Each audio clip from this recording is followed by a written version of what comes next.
Dishonored, released in 2012 by Arcane Studios, is one of my favourite stealth games ever. I've played it through like 20 times, I adore that game. Dishonored 2, however, released in 2016, is a kind of forgettable sequel. In honesty, before making this video, I'd almost forgotten Dishonored 2 had even happened.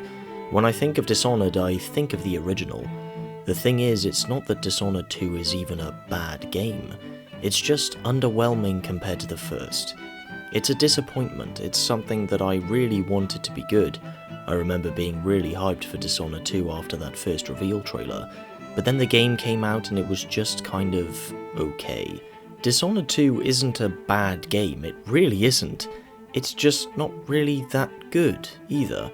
Even saying that feels harsh because it's a well-made game, but it's basically just the first one with a new coat of paint. There isn't enough improvement or innovation over the first one. I personally found Karnaca to be a far less interesting environment than Dunwall, and Dishonored 2 was nowhere near as replayable as the first one. I frequently go back and play Dishonored 1, and when I do, I'll usually play through the whole game. It just has that element of replayability. Whereas Dishonored 2 I think I played through twice, once as Corvo and once as Emily, and it really didn't do much more. I never feel the need or desire to go back and play Dishonored 2, because I don't think they did enough to expand on the first one. It lacks the punch of that first game. Dishonored 1 was original, compelling and fun, the world and atmosphere was unique and interesting, and the variety of ways you could take on each mission made it all the more enticing to replay. And whilst that's certainly not something the second one lacks, Dishonored 1 just does it better. One of the main things I found disappointing in Dishonored 2 was the loss of the art style that was so amazing in the first game. Dishonored 1 has such a unique look and feel to it, the style of the characters, the world, and the game in general feel like a work of art. Every area and moment in Dishonored 1 feels like an oil painting. Dishonored 2 just kinda looks jagged. It's almost like a clash between trying to retain the style of the first but also trying to lean into realism, and it just ends up feeling less smooth and fluid. Dishonored 2 feels clunky and slow compared to the first. However, I don't want to lay too much praise on Dishonored 1 because it ain't perfect. Whilst I do love it, Dishonored certainly has flaws. My main issue with it is that it's just too short. You can finish Dishonored in like 6 hours, less if you're good, and that's just too short for my taste. Unfortunately, despite what I expected, Dishonored 2 did nothing to improve this. I thought they would at least try to make a bigger story because that was a main criticism of the first game, but I guess not. I think they actually tried to make it the same length. It has the same number of missions and follows the same formula for most of the game. What makes it worse in Dishonored 2 is that these missions have little of the individuality Dishonored 1 had. I can hardly remember most of the missions in Dishonored 2, except the standouts like the Clockwork Mansion and that Time Warp one. The stuff I did like in Dishonored 2, like the new powers and the standout missions, aren't implemented that well into the game. A lot of the powers just feel tacked on and almost like they don't need to be there. This is a problem with them trying to make the game passable without using powers, but often this just makes you forget the powers are there altogether. I mean, does anyone use anything other than Blink or Far Reach? You can't use them in that many memorable scenarios, and a lot of Dishonored 2 just blends together in my head as the space between the start and the end. I can remember every mission in Dishonored 1 distinctly. Each mission had a unique flavour and a unique target. Another issue I have with Dishonored 2 is, spoilers, its villain and its ending. Now, whilst the villains of Dishonored 1 weren't exactly Heath Ledger's Joker, they served a decent purpose and were slimy enough to drive the game. Whereas Dishonored 2 just reuses a villain that you've seen before. I mean, yeah, there's the Duke of Karnaca, but he's basically just the Lord Regent, except he looks like he's been pulled from a Just Cause game. The problem with Delilah is she's just kind of weak in terms of her writing. I'm pretty sure there's some backstory reveal in the game at some point, but I honestly can't remember.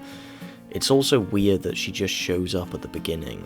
I mean, the last we saw of her was she's getting thrown into a painting by Dowd, and now she's just back.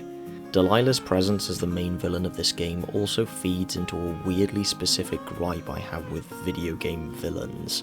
I really hate it when the main villain of a sequel is just a recycled villain from a DLC for the previous game. Excuse me. It's just very strange and kind of lazy.